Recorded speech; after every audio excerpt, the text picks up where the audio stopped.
Greetings, true believers, and welcome to another exciting episode of History of the Marvel Universe.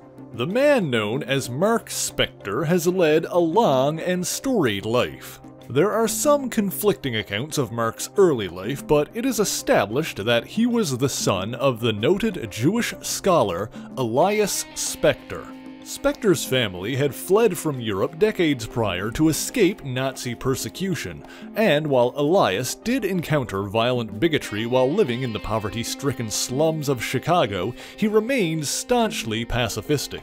Elias's calm, passive nature would cause a rift between he and his sons, as Marc would often convince his younger brother Randall to play games of make-believe war, which their father disapproved of. While he and Elias grew distant, Marc would find some solace in studying with one of Elias's associates, Rabbi Yitz Perlman. However, one day while exploring the synagogue alone, Marc stumbled upon Perlman's dark secret. He found that Yitz was in fact Ernst, a Nazi serial killer who had come to America alongside the Spector family after anticipating the fall of Hitler. Posing as a rabbi, Ernst used his position to secretly continue abducting and torturing Jewish people. In a fit of rage and desperation, Marc violently attacked the old Nazi and escaped. However, the experience left him severely traumatized. It was after this that he began displaying symptoms of dissociative identity disorder. This initially manifested in the form of invisible friends, first a boy named Stephen Grant and later another named Jake Lockley. And soon after, there were times when Stephen or Jake would fully inhabit Marc.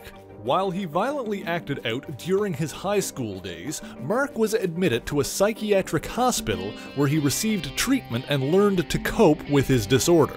There are some conflicting reports regarding Marc Spector's early adulthood and exactly which order the following events transpired, but we know enough to construct a rough timeline. For example, it has ostensibly been shown that Marc never returned to Putnam Psychiatric Hospital after taking time away to attend his father's funeral. However, this could not be the case, as Elias Spector was definitively shown to have passed away long after these events. This discrepancy is as of yet unexplained, but we do know that at some point Marc took up a career in boxing, a profession that his father greatly disapproved of. Sometime during this, he also joined the Marines, and his brother Randall evidently followed his example. However, in order to enlist, Marc had to hide his history of psychiatric treatment. Eventually, his erratic behavior was noticed by his superiors, and Spector was dishonorably discharged for lying about his mental illness. And at some point, reportedly after his time in the Marines, Marc also began doing work for the CIA. It was during this time that he began dating a woman named Lisa and also reunited with his brother Randall, who also joined the CIA. However, when Lisa overheard Randall's plans to illegally sell weapons, Randall attacked and fatally wounded her. Before she died, Lisa told her lover what she'd heard, and Marc went after his brother, nearly killing him with a grenade. This, and other experiences that followed, left Spector distrustful of the CIA, and he eventually left, instead employing his skills as an international mercenary. It was while Marc was participating in an illegal prize-fighting ring in Africa that he met the man who would become his closest friend and ally, Jean-Paul Duchamp, better known as Frenchie. Throughout his mercenary career, Marc was reportedly involved in as many as 3 African wars and 5 South American revolutions. However, things took a turn for Spector and Frenchie when they joined forces with a notorious mercenary, Raoul Bushman. Bushman had learned of an American archaeologist named Peter Alron who unearthed an Egyptian tomb in Sudan, presumably filled with treasure. However, after witnessing their employer's brutality, Spector and Frenchie knew they needed to leave after that job. That very night, Bushman attacked the Sudanese town of Salima, where Dr. Alron was staying. There are varying reports on exactly what happened, but the original and generally accepted telling is that Alron himself attempted to sneak up on Bushman with a golden dagger. Spector, acting on instinct, warned his employer of the closing danger, and as a result, Bushman killed Alron. After hearing Alron's dying words, Spector found his daughter Marlene and helped her escape while Bushman slaughtered the rest of the town. In a more recent telling of the story, Bushman confronted the Alrons at their dig site and killed Peter Alron after he and his daughter refused to talk. In either event, after witnessing Bushman's savagery, Spector attacked his employer. However, Bushman overpowered Spector, battering him and leaving him for dead. However, Spector survived and dragged himself across the desert sands until the moon rose in the night sky.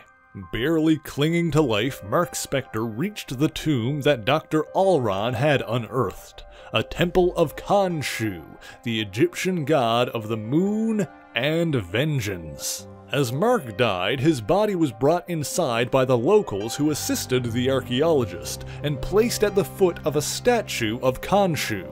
Alron's daughter Marlene witnessed this, having reached the tomb herself after escaping from Bushman. That night, under the statue of the moon god, as Marlene mourned the death of a man she never knew, something unexpected happened. Marc Spector snapped back to life, seemingly having been resurrected by some supernatural force. Gazing upon the statue, Marc attributed his revival to the moon god Khonshu.